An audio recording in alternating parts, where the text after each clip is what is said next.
السلام علیکم ورحمۃ اللہ وبرکاتہ. کیا حال چال ہیں آپ سب کے؟ کیسے ہیں؟ الحمدللہ. آج ہم دیکھیں گے کہ تدبر کیسے کیا جاتا ہے اور غور و فکر کا مطلب کیا ہے، ان ڈیپتھ کیسے اتریں گے ہم، اور کیا چیزیں اور کن معنوں میں کس طرح سے جو ہے وہ سمجھی جاتی ہیں. تو آج ہم انشاءاللہ سورہ الانسان کے ان ڈیپتھ اسٹڈی میں ان تمام نکات پہ غور و فکر کریں گے. تو ہم اپنا وقت جو ہے وہ اب بغیر ضائع کیے ہوئے شروع کرتے ہیں، بیکاز آج کا ٹاپک بھی تھوڑا امپورٹنٹ ہے اور تھوڑا ڈیٹیل مانگتا ہے. تو اس لیے ہم تھوڑی سی وضاحت کے ساتھ آج بات کریں گے، کیونکہ کہتے ہیں نا وہ ایک طرح سے ایک سٹون رکھنا ہوتا ہے، جیسے کہتے ہیں کہ کسی بھی کام کے لیے پہلا گراؤنڈ بریکنگ ہوتی ہے یا سٹون رکھا جاتا ہے. تو الحمدللہ آج کا سیشن آپ کے لیے بہت امپورٹنٹ ہے، اور میں چاہوں گی کہ آپ سب جو ہیں اپنے پاس کچھ ایک پین یا کاپی ضرور رکھیں، تاکہ جو بھی انشاءاللہ آپ اس کے اندر نوٹ کریں گے اپنے عمل سے متعلق یا اپنی سمجھ سے متعلق، تو وہ آپ کو انشاءاللہ آگے بھی بہت کام آئے گی. اور کہتے ہیں نا ہر رمضان ہمارے لیے ایک نیا ٹارگٹ ہوتا ہے کچھ نیو لرننگز کے لیے. تو انشاءاللہ اس پروگرام کے تحت آپ کچھ نئی لرننگ بھی کریں گے، تو اس لیے اگر اپنی لرننگز کو ابھی نوٹ ڈاؤن کر لیں گے تو یہ آپ کو باقی 11 مہینوں میں بہت کام آئے گی کہ آپ نے اس وقت کیا سیکھا تھا، کیا اپنے لیے اپنے کچھ ٹارگٹس بنائے، کچھ گولز بنائے. تو انشاءاللہ اس کو ہم باقی 11 منتھ میں اچیو کرنے کی ہر ممکن کوشش کریں گے. سب سے پہلے تو ہم اللہ تعالیٰ سے دعا کرتے ہیں کہ اللہ تعالیٰ ہمارے اس وقت میں انشاءاللہ اپنی برکتیں نازل فرمائے، تاکہ ہم مقررہ وقت میں اپنے پروگرام کو یا اپنے کام کو مکمل کر سکیں. اور ساتھ ہی اللہ تعالیٰ اپنی رحمت سے ہم سب جو پڑھنے جا رہے ہیں، سمجھنے جا رہے ہیں، ہمیں صحیح سمجھانے والا اور صحیح سمجھنے والا بنائے، تاکہ جو کچھ بھی کہی جا رہی ہے بات، اس میں کوئی غلطی یا ایسی کوئی بھی الفاظ یا ایسے کوئی بھی معنی نہ نکلتے ہوں جس سے ہمیں کوئی چیز مس ٹریک کر دے ہمارے اپنے مقصد سے انشاءاللہ. تو ہم دعا سے شروع کرتے ہیں. نحمده ونصلی علی رسولہ الکریم، اما بعد، فاعوذ باللہ من الشیطان الرجیم، بسم اللہ الرحمن الرحیم. رب اشرح لی صدری ویسر لی امری واحلل عقدۃ من لسانی یفقهوا قولی رب زدنی علما اللہم فقہنا فی الدین اللہم انی اسألک علما نافعا ورزقا طیبا وعملا متقبلا. آج ہم ایک دعا اور ایڈ کریں گے، اور وہ کیا ہے؟ اللہم ان یجعل القرآن الکریم ربیع قلوبنا ونور صدورنا وجلاء احزاننا وذہاب ہمومنا وغمومنا. کہ اے ہمارے رب، قرآن کریم کو تو ہمارے دلوں کی بہار اور ہمارے سینوں کا نور بنا دے، اور ہمارے غموں کو دور کرنے والا اور ہماری پریشانیوں کو دور کرنے کا ذریعہ بنا دے. آمین یا رب العالمین. الحمدللہ. آج ہم یہاں سب کیوں اکٹھے ہیں، کس لیے آئے ہیں، اور کیا سب کے مقاصد ہیں، ہم سب نے وقت کیوں نکالا ہے اپنا اپنا،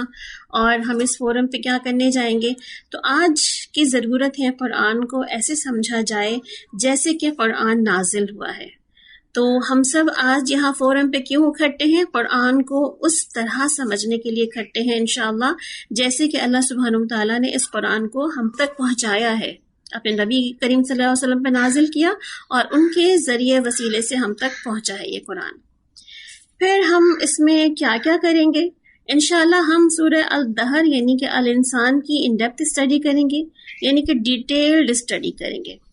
یعنی کہ اس کی باریکیوں کو بھی جانیں گے اور اس کے الفاظوں کے تہ تک بھی اتریں گے کہ اللہ سبحانہ تعالیٰ نے ان الفاظوں میں کیا معنی پنہا کر رکھے ہیں. پھر تیسرا سوال یہ پیدا ہوتا ہے کہ آخر ہم اس کو کریں گے کیسے. اس کو سمجھنے کے لیے ہم کچھ 5 نکات ہیں جس کو اگر ہم سمجھ لیں. ابھی اس صورت کو سمجھنے کے لیے ہم قرآن کی دوسری آیات سے مدد لیں گے، یعنی کہ قرآن کو قرآن سے ہی سمجھیں گے. قرآن خود کو اپنے آپ کو کیسے ایکسپلین کرتا ہے، ہم قرآن کو قرآن سے سمجھیں گے، یعنی کہ وہاں سے مثالیں اٹھائیں گے. اس کے علاوہ ہم آپ صلی اللہ علیہ وسلم کی حدیث مبارک یا سنت رسول صلی اللہ علیہ وسلم سے بھی مدد لیں گے یہاں پر. اور تیسرا ایسپیکٹ جو ہوگا انشاءاللہ اس میں کچھ سائنسی ریسرچ یا ایسی کوئی چیز جو ہماری کرنٹ افیئر سے متعلق رکھتی ہے یا کچھ ریسنٹ ورلڈز میں جو چیزیں ہو رہی ہیں اس کے ساتھ کہیں پہ یہ ریفلیکٹ ہو رہی ہوگی تو انشاءاللہ ہم وہاں پر اس کا بھی حوالے دیں گے. اسی کے ساتھ ہم اس کے اندر غور و فکر کریں گے. وہ کیوں کریں گے؟ عمل کرنے کے لیے. جتنا ہمیں عمل کرنے میں آسانی ہو جائے گی ہم اسی لحاظ سے اس کے اندر غور و فکر کریں گے تاکہ اللہ تعالیٰ ہمارے لیے قرآن کی آیات پر عمل کرنا آسان بنا دے. پھر آخری بات اس کی جو بہت ہی امپورٹنٹ ایسپیکٹ ہے جس پہ مجھ سمیت آپ سب کو بہت زیادہ کوشش کرنی ہے وہ یہ کہ جو کچھ بھی ہم انشاءاللہ العزیز یہاں پر پڑھیں گے اس کو دوسروں کے ساتھ بھی شیئر ضرور کریں گے. جو بھی ہماری لرننگز ہوں گی، جو بھی ہماری اچیومنٹس ہوں گی، جو ہم نے چھوٹی چھوٹی، چاہے ایک آیت ہم نے لرن کر لی، چاہے ایک آیت ہم نے سمجھ لی، تو اللہ کے رسول صلی اللہ علیہ وسلم نے کیا فرمایا؟ بلغوا انی ولو آیا. ایک آیت بھی اگر تمہیں سمجھ آ گئی ہے تو وہ اس آیت کو لوگوں تک پہنچا دو. تو اسی لیے آج ہم سنت پر عمل کرتے ہوئے اس ایک آیت کو بھی جو سمجھ لیں گے تو اس کو لوگوں کے ساتھ شیئر کریں گے انشاءاللہ. پھر ہم اس سورہ کی ان ڈیپتھ اسٹڈی میں دیکھتے ہیں کہ ان ڈیپتھ اسٹڈی کو دوسرے اور معنی میں قرآن کیا کہتا ہے. قرآن اس کو تدبر کہتا ہے، تذکر کہتا ہے، تفکر کہتا ہے، یعنی کہ اس کی ڈیپتھ میں اترا جائے، اس کو ایک طرح سے ذکر، یاد دہانی، نصیحت کے طور پہ لیا جائے اور پھر اس میں غور و فکر بھی کیا جائے. تو ہم انشاءاللہ اس تینوں ہی لیولز کے اندر، یعنی کہ ہم اس میں غور و فکر بھی کریں گے، اس میں ہم اس کا تذکر بھی کریں گے، پھر اس کے اندر ہم اس کے تدبر پہ بھی جائیں گے. قرآن پاک میں اللہ سبحانہ وتعالیٰ فرماتے ہیں کتاب انزلناہ الیک مبارک لیدبروا آیاتہ ولیتذکر اولو الالباب. سورہ الصاد کی آیت نمبر 29 میں آتا ہے کہ اللہ تعالیٰ فرماتے ہیں ہم نے قرآن پاک کو نازل کیا ہے آپ پر. وہ کیوں نازل کیا ہے؟ لیدبروا آیاتی، تاکہ آپ ان آیات میں غور و فکر کریں، دبر کریں، یعنی کہ اس کی جڑ تک جائیں، اس کی تہ تک اتریں. اور نصیحت پکڑنا چاہیے ان آیات کے ذریعے سے عقل والوں کو، یعنی کہ عقل والوں کو کہا جا رہا ہے کہ عقل والے، جو کہ ہم سب عقل والے ہیں الحمدللہ، ہم میں سے کوئی شخص بھی یہاں بے وقوف نہیں بیٹھا ہوا، اور ہمارا دعویٰ تو یہی ہے کہ ہم سب سے زیادہ عقل مند ہیں. تو اللہ تعالیٰ ہم سے ہی کہہ رہے ہیں کہ ہم نے تو آیات نازل کر دی ہیں، اب عقل والوں کو چاہیے کہ ان آیات کے ذریعے سے وہ اپنے علم اور عمل میں اور اپنی زندگی میں تبدیلیاں لانا شروع کریں. پھر اللہ تعالیٰ قرآن پاک کی سورہ النساء کی آیت نمبر 82 میں فرماتے ہیں افلا یتدبرون القرآن، کیا یہ لوگ قرآن میں غور و فکر نہیں کرتے، تدبر نہیں کرتے، دیکھتے نہیں ہیں، پڑھتے نہیں ہیں، سوچتے نہیں ہیں، بغیر سوچے سمجھے قرآن پڑھ جاتے ہیں. اب دیکھیں ایک وقت ایسا بھی تھا کہ ہم اس قرآن کو صرف ناظرہ کے طور پر پڑھ کر کے اور قرآن مکمل کر کے ہم کہتے تھے کہ ہم نے بہت سارا قرآن پڑھ لیا. اور الحمدللہ ہم اس بہت سارے قرآن پڑھنے میں ہم اب کیا کہتے ہیں، ہم نے تو جان لیا کہ بس اس کا مقصد یہی ہے کہ بس اس کے اندر نیکیاں ہی نیکیاں ہیں، تو اس کو جو ہے وہ بہت سکون سے بیٹھ کے بہت سارا پڑھ لیا جائے. تو آپ دیکھیں کہ صرف قرآن پاک میں صرف ناظرہ پڑھ لینا اور صرف اس کے الفاظوں کو ادا کر لینا،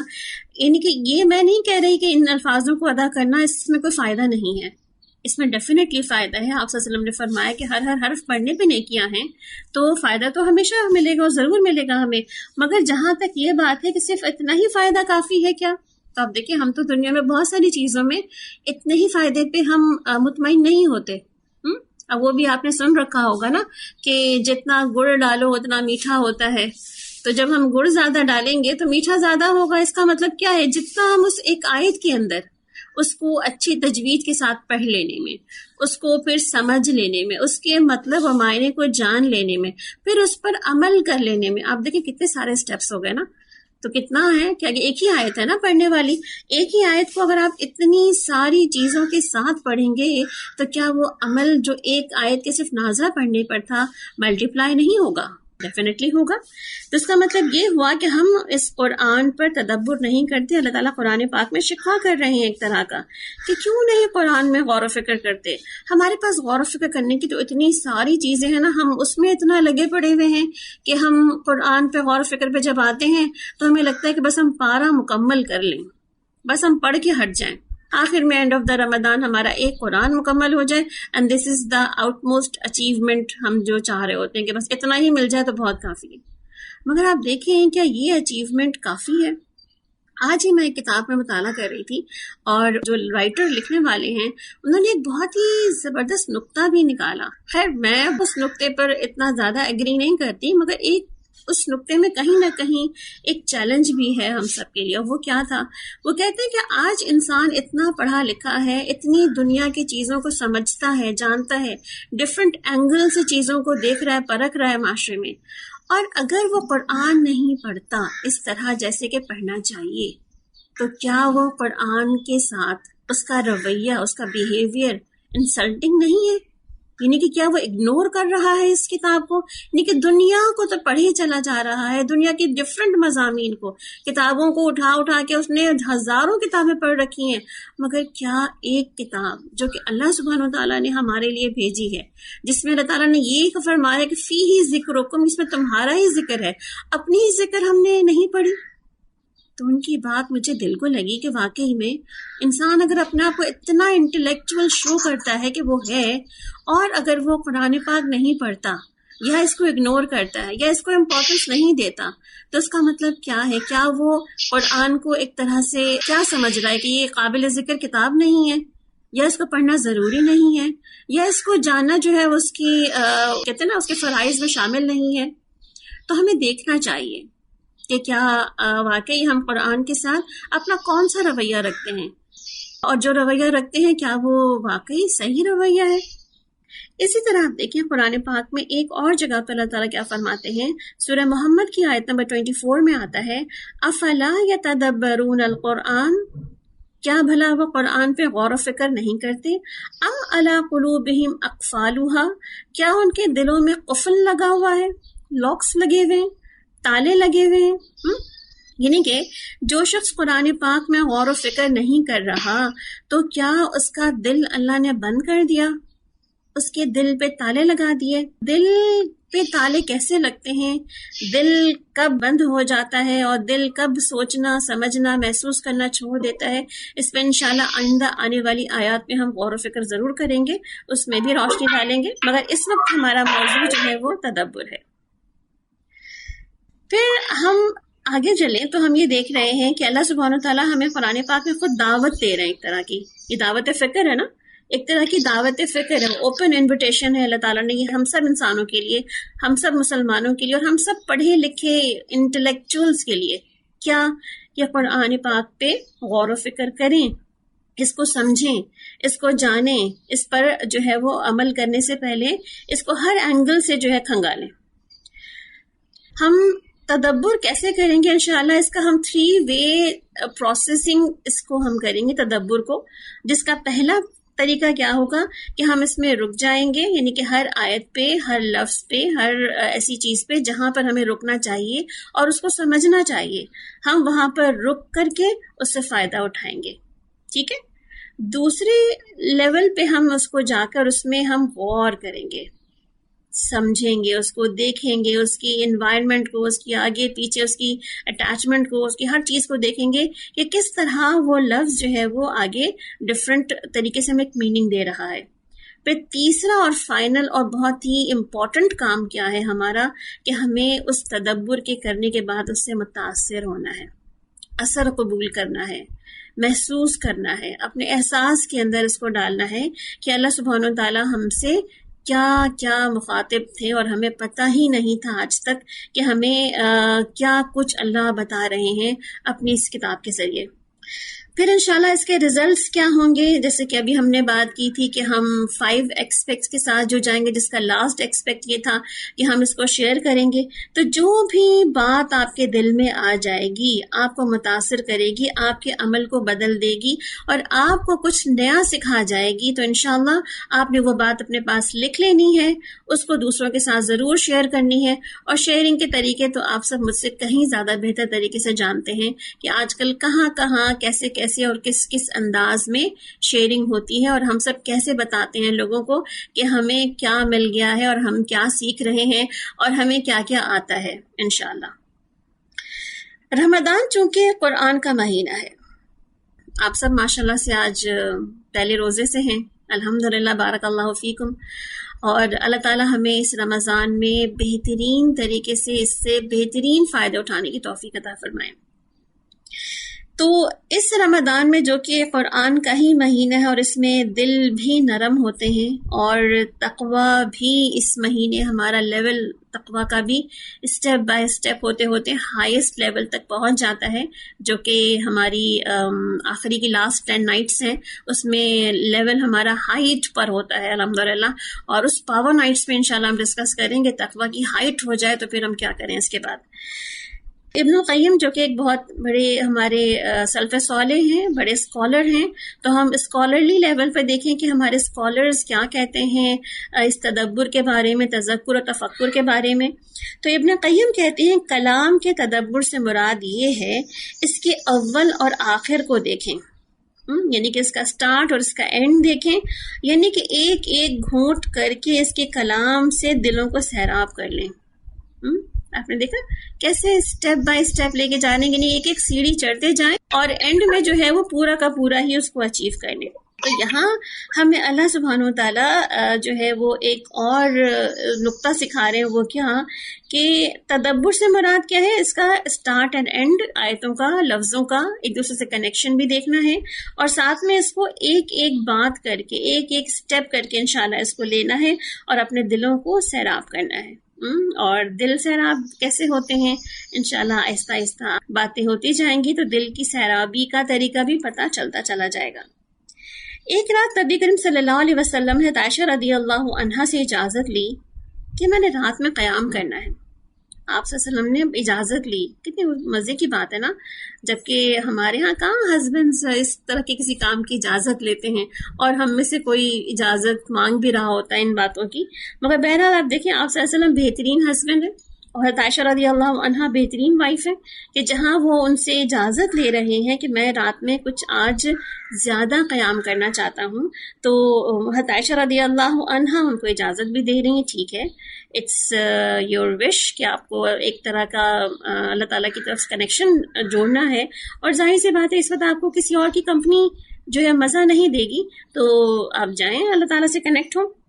بہرحال اس قیام کی رات میں نبی کریم صلی اللہ علیہ وسلم قرآن پڑھتے رہے اور روتے رہے، یہاں تک کہ ان کا دامن آنسوؤں سے بھر گیا، یعنی گیلا ہو گیا، ان کی داڑھی بھی گیلی ہو گئی، زمین تک بھی تر ہو گئی۔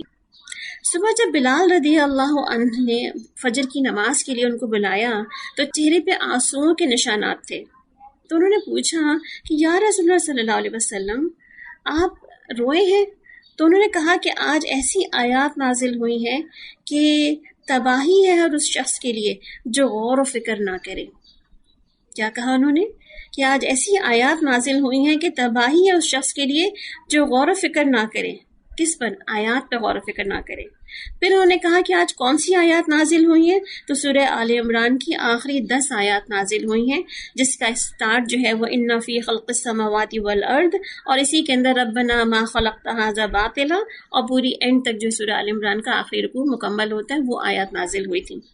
اس کا مطلب کیا ہوا کہ آیات قرآنیہ پہ نہ صرف یہ کہ غور و فکر کرنا ہے بلکہ آیت کونیہ پر بھی غور و فکر کرنا ہے، یعنی قرآن میں بھی غور و فکر اور کائنات کے اندر بھی چیزوں پہ غور و فکر کہ ربنا ما خلقت ھذا باطلا، اللہ تعالیٰ آپ نے کچھ بھی اس کائنات میں بے مقصد نہیں بنایا، یعنی کہ یہ چاند، سورج، ستارے،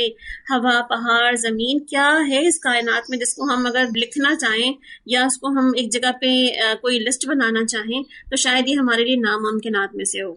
تو کیا پتہ چلتا ہے ہمیں کہ یہ تمام کی تمام آیات پہ غور و فکر کرنا یہ پہلا قدم ہے قرآن کریم کی تلاوت کا، یعنی کہ اگر ہمیں انشاءاللہ قرآن سے اپنی کوئی محبت ڈیولپ کرنی ہے، یعنی کہ آج کا ہمارا جو پورا ٹاپک جو ہے وہ اس میں ہم جو خاص طور پر چیزوں کو ٹارگٹ کر رہے ہیں کہ how to develop the love for Quran, یعنی قرآن سے ہم کس طرح ایک محبت ڈیولپ کر سکتے ہیں، کس طرح ہم قرآن کو اپنی ایسی پرائیویٹ بک سمجھ سکتے ہیں کہ جس سے ہمیں لگے کہ ہاں یہ تو کتاب وہ ہے کہ جو میری اپنی کتاب ہے، جو مجھ سے باتیں کرتی ہے۔ اسی طرح عبداللہ بن مسعود کہتے ہیں کہ دلوں کو قرآن کے ساتھ زندہ کرو، قرآن کو گھٹیا اشعار کی طرح نہ بکھیرو، نہ تیز تیز پڑھو بلکہ سمجھ کر غور و فکر کے ساتھ پڑھو. کیا کہہ رہے ہیں عبداللہ بن مسعود؟ یہ قرآن کو زندہ کرو. زندہ کیسے کرتے ہیں؟ ہم تو بہت تیزی سے پڑھے ہوتے ہیں, اگلے صفحے گن رہے ہوتے ہیں کہ جلدی سے پارا مکمل ہو تو ہم اٹھا کے رکھیں کیونکہ ہم تو بہت تھک گئے ہیں پڑھتے پڑھتے, ہے نا. مگر کیا کہہ رہے ہیں یہ کہ زندہ کرو, یعنی کہ اس کو انٹرسٹ لے کر کے مزے سے پڑھو, دل چاہ رہا ہو تمہارا پڑھنے کا کہ واٹ نیکسٹ, اگلے صفحے پہ کیا آ رہا ہے, اگلے سے واٹ نیکسٹ آیت میں کیا آ رہا ہے. یعنی کہ اتنا انٹرسٹنگ ہو قرآن پاک ہمارے لیے. مگر یہ قرآن پاک اتنا انٹرسٹنگ بنے گا کیسے؟ یہ اس وقت ہی بن سکتا ہے نا جب ہم اس کو سمجھ رہے ہوں, اس کو ہم جان رہے ہوں کہ یہ کیا کہہ رہا ہے ہم سے.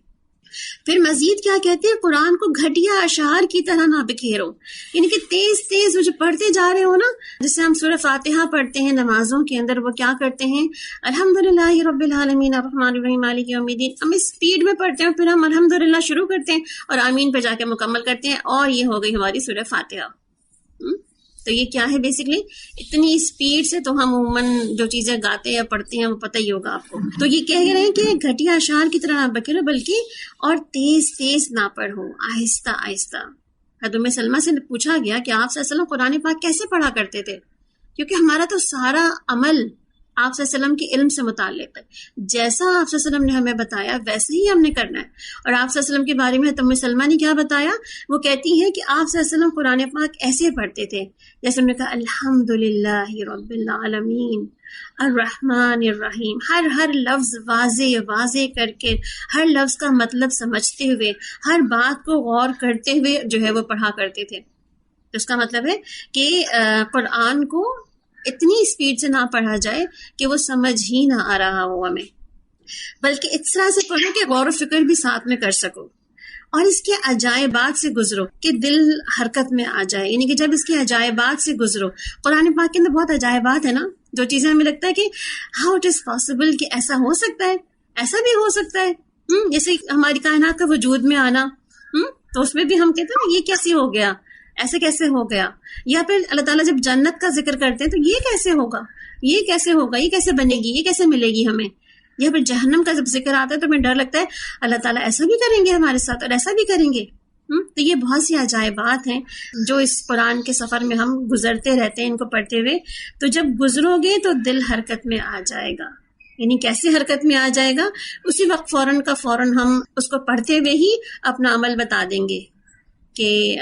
جب جنت کی آیت آئیں گی ہم وہاں پہ رک کر کے اللہ تعالیٰ سے دعا کریں گے کہ اللہ تعالیٰ ہمیں جنت الفردوس کے اعلیٰ باغات میں جگہ دے. اور جب جہنم کا ذکر آئے گا وہیں پر رک کر کے ہم اللہ تعالیٰ سے دعا کریں گے کہ اللہ تعالیٰ ہمیں جہنم سے نجات عطا فرما, اللہم اجرنی من النار, دعا مانگیں گے. اسی طرح اور بھی جہاں پر اللہ تعالیٰ اپنی تخلیق کا ذکر کریں گے وہاں ہم سبحان اللہ, سبحان ربی الاعلیٰ, سبحان ربی العظیم, اور بہت سارے طریقے ہمیں آپ صلی اللہ علیہ وسلم نے بتا رکھے ہیں کہ جہاں پر ہم آیات کا جواب دے سکتے ہیں. تو اس کا مطلب کیا ہوا کہ جیسے ابن قیم نے کہا تھا کہ دل کی نگاہوں کو خوب گاڑ کر کے اور اول سے آخر تک پڑھنا, اس کا مطلب ہے کہ ہم جب قرآن پاک پڑھیں تو ہماری دل کی نگاہ جو ہے یہ بڑی شارپ ہونی چاہیے پھر, اور قرآن کے حرف پر جو ہے وہ جمی ہونی چاہیے کہ اچھا یہ لفظ آ رہا ہے, اچھا واٹ نیکسٹ. ابھی ہم انشاءاللہ پہلی آیت کو دیکھیں گے تو تھوڑا سا, تو پھر آپ اس میں محسوس کریں گے کہ یہ کس طرح ہوتا ہے. پھر ہم مزید آگے چلیں تو ابن تیمیہ رحمہ اللہ علیہ کہتے ہیں کہ قرآن پہ غور و فکر سے ہی درست راہ کی طرف ہدایت ملتی ہے. یعنی کہ ایک اور بڑے اسکالر, بڑا نام ہے ان کا, یہ قرآن پہ غور و فکر سے ہی صحیح راستہ ملتا ہے, ہدایت ملتی ہے. اور جو حق کا متلاشی ہوتا ہے اس کو قرآن پڑھنا ہی چاہیے. یعنی کہ اگر کوئی بھی شخص حق کی تلاش میں ہے, حق چاہتا ہے, تو اس کو قرآن پڑھنا ہی چاہیے. میں نے بہت سارے ایسے لوگوں کی لائف ہسٹری ہائی لائٹ کر رکھی ہے کہ ہم دیکھتے جائیں گے کہ ان کو قرآن نے کیسے متاثر کیا اور کیسے وہ اسلام کے اندر داخل ہوئے. کہتے ہیں نا کہ جو حق کا تلاش کرنے والا ہوتا ہے وہ قرآن کو پانے کی ممکن کوشش کرتا ہے کہ سمجھ آ جائے اس کو کہ یہ کتاب کہتی کیا ہے, یہ کائنات کا مقصد کیا ہے, وہ دنیا میں آیا کیوں ہے. اس کے سارے سوالوں کے جواب اس کو مل جاتے ہیں. تو اس کا مطلب یہ ہوا کہ جب ہم دل کی آنکھ سے قرآن کو دیکھیں گے دل سے ہی پڑھیں گے، اس کے لیے آنکھ اور کان کو اپنے کھولے رکھیں گے تو حقیقت تو معلوم ہو ہی جائے گی اور انشاءاللہ انجام کا بھی پتہ چل جائے گا۔ یعنی کہ ہم غور و فکر سے کیا نتائج اخذ کریں گے؟ ایک تو تفسیر کے کچھ مسائل سمجھ آ جائیں گے، اچھا اللہ تعالیٰ قرآن پاک کی اس آیت میں کیا کہتے ہیں، اس سورہ کا کیا مقصد ہے۔ پھر دوسرے نمبر پر ہمیں کچھ اور نتیجہ یہ بھی ملے گا کہ کچھ عبرت کی باتیں، کچھ نصیحت کی باتیں حاصل ہو جائیں گی۔ اور تیسرا جو خاص نتیجہ نکلنے والا ہے اور نکلنا چاہیے وہ کیا ہے کہ اس کا نتیجہ عمل کی صورت میں نکلے، کہ جو آیتیں ہمیں سمجھ آ جائیں اور ہم پڑھ لیں اس کو اپنے عمل میں داخل کر لیں انشاءاللہ۔ تو ہم انشاءاللہ اس قرآن پاک کو پڑھنے کے لیے ہم نے اپنے کیا کیا ہمیں ریزلٹس نکالنے ہیں اس میں سے، کہ ہم نہ صرف یہ کی تفسیر سمجھ لیں کہ اللہ سبحانہ تعالیٰ اس قرآن پاک کی آیات میں اس صورت میں کیا کہتے ہیں، ساتھ میں ہم اس سے کچھ اپنی لرننگز لے لیں، دوسروں کے لیسن سے لرن کر لیں انشاءاللہ، اور اسی کے ساتھ ہی اپنے عمل پر فوکس کر لیں کہ واٹ ٹو ڈو، یعنی کہ اپنے تھنگس ٹو ڈو کی لسٹ ہم نے بنا لینی ہے۔ پھر جیسے کہ قرآن پاک ہمیں کئی جگہوں پہ تدبر، تذکر اور تفکر کی دعوت دیتا ہے، تو قرآن پاک میں بے شمار آیات آپ کو ملیں گی اور آپ گزرتے بھی رہے ہوں گے ان آیات پر، جس میں آتا ہے نا کہ اِنَّ فِي ذَلِكَ لَآيَاتٍ لِقَوْمٍ يَتَفَكَّرُونَ، پھر ایسی ہی لا یعلمون، یتدبرون، یعقلون۔ قرآن کا بے شمار جگہوں پر قرآن سوال بھی ہم سے کرتا ہے، افلا تتفکرون، کیا تم غور و فکر نہیں کرو گے؟ افلا تعقلون، کیا تم عقل استعمال نہیں کرو گے؟ افلا تذکرون، کیا تم نصیحت نہیں پکڑو گے؟ تو اللہ تعالیٰ قرآن پاک میں کیا فرماتے ہیں، وَلَقَدْ يَسَّرْنَا الْقُرْآنَ لِلذِّكْرِ فَهَلْ مِن مُدَّكِرٍ، کہ ہم نے تو قرآن پاک کو بہت آسان کر دیا ہے نا آسان۔ تو اللہ تعالیٰ قرآن پاک میں خود کیا فرماتے ہیں، وَلَقَدْ يَسَّرْنَا الْقُرْآنَ لِلذِّكْرِ فَهَلْ مِن مُدَّكِرٍ، کوئی ہے جو نصیحت پکڑے؟ کوئی ہے تو ہم ہیں، الحمدللہ کہ ہے نا اللہ تعالیٰ سے، ہاں ہم اللہ تعالیٰ ہم ہیں، یس وی آر ہیئر، ہم نصیحت پکڑنے کے لیے تیار ہیں۔ پھر آپ صلی اللہ علیہ وسلم نے غور و فکر کے کئی طریقے بھی بتائے ہیں ہمیں، جس میں سے ایک طریقہ کیا تھا کہ آپ صلی اللہ علیہ وسلم بعض اوقات ایک ہی آیت کی مسلسل تلاوت کرتے تھے۔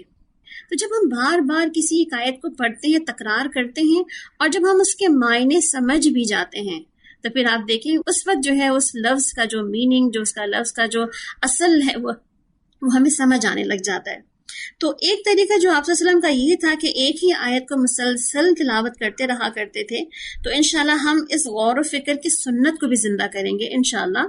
ابھی ہم نے بات کی تھی نا کہ ہم سنت سے بہت چیزیں سیکھیں گے، تو ہم نے اس سنت کو بھی زندہ کرنا ہے کہ آپ صلی اللہ علیہ وسلم ایک ہی آیت کو ریپیٹڈلی کئی دفعہ پڑھا کرتے تھے تاکہ اس آیت کو جذب کر سکیں، کہتے ہیں نا دل کی گہرائیوں میں اتار سکیں، اس کو سمجھ سکیں اور اس کو سمجھا سکیں، اور جسے ہم تک پہنچا ہے الحمدللہ تو سمجھانے کا میننگ بھی شامل ہے اس میں۔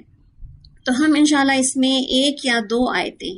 دیکھیں گے ہم کہ کتنی آیتیں ہم ڈیلی لے جا سکتے ہیں، کیونکہ بہت ساری آیات میں بہت سارے مضامین ہیں جس کو ہم نے کہتے ہیں نا کہ دریا کو کوزے میں بند کرنا ہے۔ تو انشاءاللہ ہماری کوشش ہوگی کہ ایک دن میں ہم ایک آیت یا دو آیت پہ کور کر لیں، مگر جیسے بھی ہم کر پائیں گے انشاءاللہ، کیونکہ ہر آیت پہ ہمیں ہر اینگل سے، ہر زاویے سے ہمیں اس میں غور و فکر کرنا ہے تاکہ ہم اس کی اصل موتی نکال سکیں جو اللہ تعالیٰ نے اس میں چھپا رکھے ہیں۔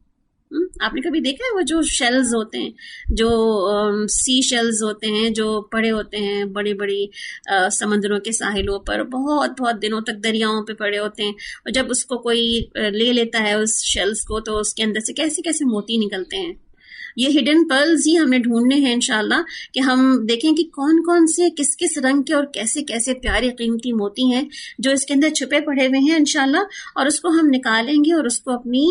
کتنا اپنی زینت کا حصہ بنائیں گے۔ یہی کرتے ہیں نا موتیوں کے ساتھ، ہم گلے میں پہنتے ہیں، کانوں میں پہنتے ہیں، ہاتھوں میں پہنتے ہیں، تو ہم نے اسی کو اپنی ہی زینت کا حصہ بنانا ہے کہ ہم اپنے عمل سے اپنی لائف کو خوبصورت بنائیں گے اس کے ذریعے سے انشاءاللہ۔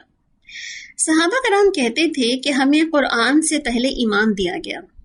اور اس کی مثال ہمیں کیا ملتی ہے؟ حضرت عمر بن خطاب رضی اللہ عنہ کہتے ہیں کہ اس سے ہم امر اور نہیں سیکھا کرتے تھے، یعنی کہ اس کے ڈوز اینڈ ڈونٹس ہم سیکھا کرتے تھے کہ کیا اللہ تعالیٰ کہتے ہیں قرآن کے اندر، اس کے ڈوز اینڈ ڈونٹس کیا ہیں، اس کے امر اور نواہی کیا ہیں، کرنے کا کام کیا ہے اور نہ کرنے کا کام کیا ہے۔ اور اب دیکھیں قرآن کا ایک بہت بڑا حصہ جو ہے وہ ان دو چیزوں پر منحصر ہے کہ جہاں پر اللہ تعالیٰ نے ہمیں بہت سارے ڈوز بتائے ہیں کہ یہ کر لو یہ کر لو یہ کر لو، اور بہت سارے ڈونٹس بھی بتائے ہیں کہ یہ نہیں کرنا یہ نہیں کرنا یہ نہیں کرنا۔ کیوں بتائے ہیں؟ ہم اسی سفر میں انشاءاللہ آگے جا کر کے جنت کی باغات کی سیر کرنے والے ہیں، تو ہمیں پتہ چل جائے گا کیا کریں گے تو جنت کے باغات میں سیر کرنے کی جگہ ملے گی، اور کیا کریں گے تو جنت کے باغات سے نکالے جائیں گے۔ اللہم حافظنا۔ کسی کے ہم ایگزامپلز آپ دیکھیں گے صحابہ کرام کی سیرت سے دیکھیں کہ جب بھی کوئی حکم آتا تھا تو صحابہ کرام عمل کرنے کے لیے بھاگ پڑتے تھے۔ جیسے کہ شراب کی حرمت کا حکم ہے، جیسے ہی پتہ چلا کہ شراب حرام ہو گئی ہے اور اب نہیں پینا ہے، اس کو اب پابندی لگ گئی ہے اس پہ، تو آپ دیکھیں، آپ سیرت کی کتابیں اٹھائیں اور آپ صلی اللہ علیہ وسلم کی سنت کی باتیں اٹھائیں، وہاں صحابہ کرام کے عمل سے پتہ چلتا ہے کہ وہ جو شراب کی جو مٹکے تھے، شراب کے جو جام تھے، لوگوں نے جو ہونٹوں پہ لگائے ہوئے تھے وہ تک چھوڑ دیے، لوگوں نے اگلا گھونٹ تک لینا گوارا نہ کیا، اور جتنے مٹکے بھرے پڑے تھے ان سب کو توڑ کر جو ہے وہ مدینے کی گلیوں میں بہا دیا گیا اس کو۔ کیوں؟ کیونکہ اللہ کا حکم آ گیا تھا نا،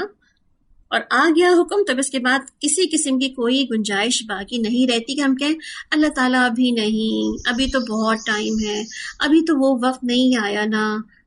جیسے ہم ابھی کہہ رہے ہوتے ہیں نا کہ ابھی تو میں جوان ہوں، ابھی تو میں جو ہوں نا یہ سارے کام کر رہی ہوں، ابھی میں یہ نہیں کر سکتی نا اللہ تعالیٰ، ابھی میں یہ نہیں کر سکتی۔ تو وہ وقت ہمیں کیا پتا کہ وہ وقت آنے سے پہلے ہم دنیا میں رہیں یا نہ رہیں، تو ہمارے لیے تو ہر وقت ہی اہم وقت ہے۔ اسی طرح آپ دیکھیں، نہ صرف صحابہ کرام بلکہ صحابیات کرام بھی، ان کی بھی اگر عمل سے جائزہ لیں تو جیسے ہی حجاب کی آیات نازل ہوئی تھی، حجاب کی یعنی کہ پردے کی آیات، جس میں اللہ تعالیٰ کہتے ہیں کہ اپنے آپ کو ڈھک لو، اور ڈھکنے کے 2-3 طریقے بتائے نا قرآن پاک میں، انشاءاللہ کسی وقت زندگی رہی تو ہم ان موضوعات پہ بھی ہم بات کریں گے۔ حجاب سے مراد کیا تھا کہ عورتیں جو ہے اپنے سروں کو ڈھک لیں، اپنے جسم کو، اپنے کپڑوں کو ڈھک لیں، تاکہ دوسروں کے سامنے وہ پہچانی نہ جائیں، وہ دوسروں کے سامنے جو ہے وہ اس طرح کھل کر سامنے نہ آ جائیں کہ دوسروں کی نگاہیں اس کے جسم کے ڈفرینٹ زاویوں پر پڑ رہی ہوں اور وہ لوگوں کے سامنے ایکسپوز ہو رہی ہوں۔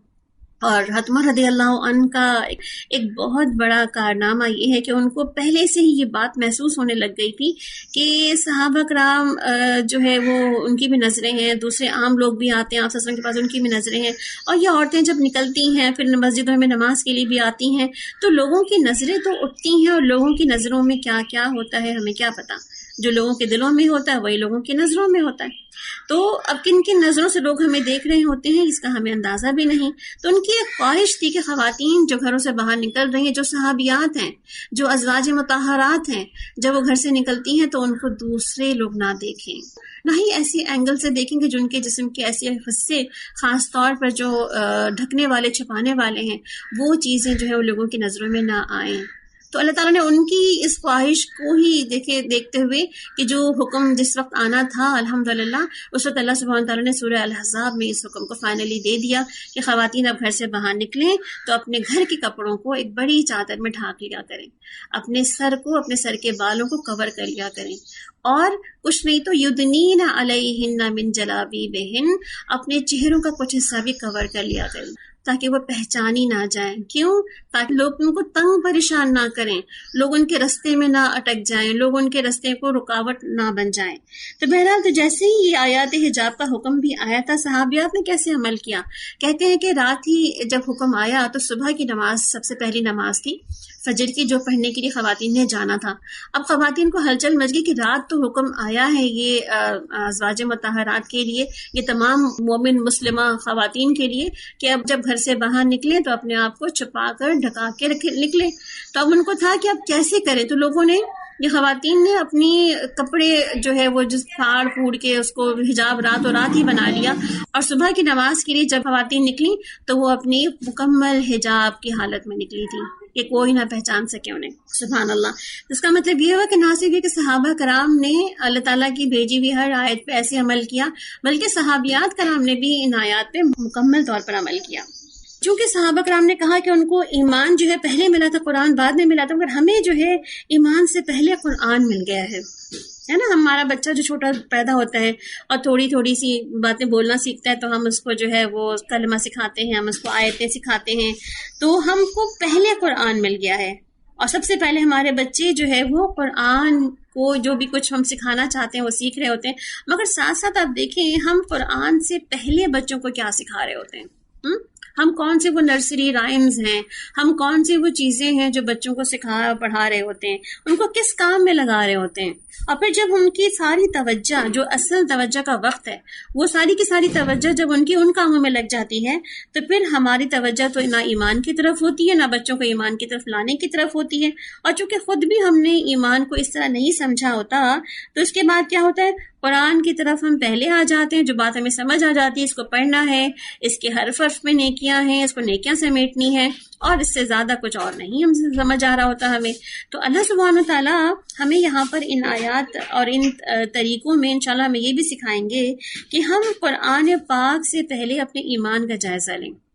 اور ایمان بیسکلی کیا ہوتا ہے، جو ہمارے دل میں قرار پکڑ جائے، جس کی تصدیق ہمارا دل کر دے، جس کا اقرار ہماری زبان کر دے، اور جو ہمارے عمل سے ثابت ہو جائے، یعنی کہ ایمان کے 3 لیولز ہیں یہ۔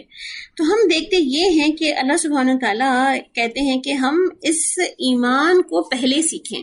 کیونکہ اللہ تعالیٰ نے ہمیں ایمان پہلے ہی دیا ہے۔ ہمارے کانوں میں سب سے پہلا جو لفظ ادا ہوتا ہے وہ کیا ہے، آذان کے الفاظ ہیں، جو ہمارے کانوں میں آواز دی جاتی ہے ہمارے بہت چھوٹے ہونے میں۔ تو جب ہمارے کانوں میں پہلی آواز اللہ تعالیٰ کی اس کلام پاک کی آتی ہے جس میں ہم اللہ اکبر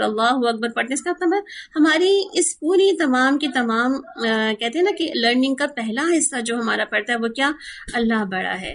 اللہ بڑا ہے، اس کی بات بڑی ہے، اس کا نبی بڑا ہے، اس کی لائی ہوئی کتاب بڑی ہے۔ تو ہم نے ان تمام بڑی بڑی چیزوں کو پہلے اکٹھا کرنا تھا اور اپنے بچوں کو یا خود کو وہی دینا تھا۔ بہرحال وقت ابھی بھی گزرا نہیں ہے، نیور ٹو لیٹ، ہم ابھی بھی اس کو پڑھ سکتے ہیں، سیکھ سکتے ہیں اور سمجھ سکتے ہیں۔ سلف صالحین کا طریقہ کیا ہوتا تھا اس قرآن پاک کو رمضان مبارک میں خصوصاً پڑھنے کا، جس کو ہم چاہ رہے ہیں کہ ہم اس دفعہ سلف صالحین کی سنت کو بھی زندہ کریں، وہ کیا ہے کہ وہ کچھ قرآن کے حصوں کو جب پڑھا کرتے تھے تو ایک نوٹ بک رکھ لیتے تھے اپنے ہاتھوں میں، دن بدن جو کچھ وہ پڑھتے چلے جاتے وہ اس میں اہم نکات کو نوٹ کرتے جاتے تھے۔ جیسے کہ شیخ سعدی کے بارے میں ملتا ہے کہ رمضان میں قرآن پڑھنے کے ساتھ وہ یہ کرتے تھے کہ ایک نوٹ بک میں وہ تمام نقطے جو ان کو رمضان میں سمجھ آتے، اب دیکھیں آپ کو عام دنوں میں جو چیز سمجھ آتی ہے نا اور عام دنوں میں جو چیز اثر کرتی ہے اس کا رمضان میں بہت ہی ڈفرنٹ تاثر ملتا ہے، کیونکہ اس وقت ایک ماحول، ایک فضا، ایک انوائرمنٹ ایسا ہو چکا ہوتا ہے کہ جہاں پہ ہم سب بہت ڈفرنٹ طریقے سے چیزوں کو سیکھ رہے ہوتے ہیں، پرسیو کر رہے ہوتے ہیں۔ تو ان کو کہتے ہیں کہ رمضان میں خاص طور پر وہ یہ والی جو ہے ایکٹیویٹی کیا کرتے تھے۔ حضرت عثمان رحمہ اللہ علیہ کہتے ہیں، جن کی تفسیر ماشاءاللہ سے آج کل پرنٹ پہ بھی آ رہی ہے، وہ کہتے ہیں کہ ایسی فوائد بھرے نکات جو انہوں نے شیخ سعدی نے اس وقت رمضان کے اس کے اندر لکھے ہیں، کہتے ہیں کہ وہ جو اپنی تفسیر کا انہوں نے حصہ بنائے ہیں وہ میں نے کہیں اور نہیں پڑھے، یعنی کہ اتنی خوبصورت باتیں انہوں نے نوٹ کی ہیں یا اتنے نکات، بہترین نکات نکالے ہیں جو میں نے کہیں اور نہیں پڑھے۔ اللہ تعالیٰ نے کیا فرمایا تھا، کتاب انزلناہ الیک مبارک لیدبروا آیاتہ، کہ ہمیں تو اس قرآن کو نازل ہی اس لیے کیا گیا ہے تاکہ ہم اس میں غور و فکر کریں۔ پھر اس کو پڑھنے کا طریقہ کار کیا ہوگا، ہم سب اس کو کس طرح سے پڑھیں گے؟ تو اس کو پڑھنے کا طریقہ کار انشاءاللہ کیا ہوگا کہ ہم اس کو اپنی دل، کان اور اپنی آنکھیں، نگاہیں سب کھول کھال کے پڑھیں گے، اچھی طرح سمجھ سمجھ کے پڑھیں گے، اپنے تمام تھاٹس کی پروسیسنگ کریں گے، ری پروسیس کریں گے، کیونکہ ہمارے بہت سارے ایسے پرانے تھاٹس بھی ضرور ہوں گے جو ہمارے دماغوں میں بسے ہوئے ہوں گے، اور ہم جب پڑھتے جائیں گے اب نئی چیزیں تو ہمیں لگے گا اچھا ایسا بھی ہوتا ہے، یہ تو میں نے نہیں پڑھا تھا، یہ میں نے نہیں سیکھا تھا، یہ میری ماما نے نہیں بتایا تھا، یہ میں نے اپنی کتابوں میں نہیں پڑھا۔ تو انشاءاللہ اس کی پروسیسنگ میں ہمیں ری پروسیسنگ بھی ساتھ ساتھ کرتی رہنی ہے۔ کہتے ہیں نا کہ جو نیو ریسرچز ہوتی ہیں وہ سامنے آ جاتی ہیں، جو ریسرچز پیچھے چلی جاتی ہیں جو کہ پرانی ہو جاتی ہیں۔ پھر ایسے پڑھیں گے اس کو جیسے کہ یہ ہم سے بات کی جا رہی ہے، اللہ تعالیٰ قرآن پاک میں کیا فرماتے، فیہ ذکرکم، یہ تمہارا ذکر ہے، تو اس لیے ہم ایسے پڑھیں گے انشاءاللہ کہ جس سے ہم سے ہی باتیں کی جا رہی ہے، ہم سے کہا جا رہا ہے۔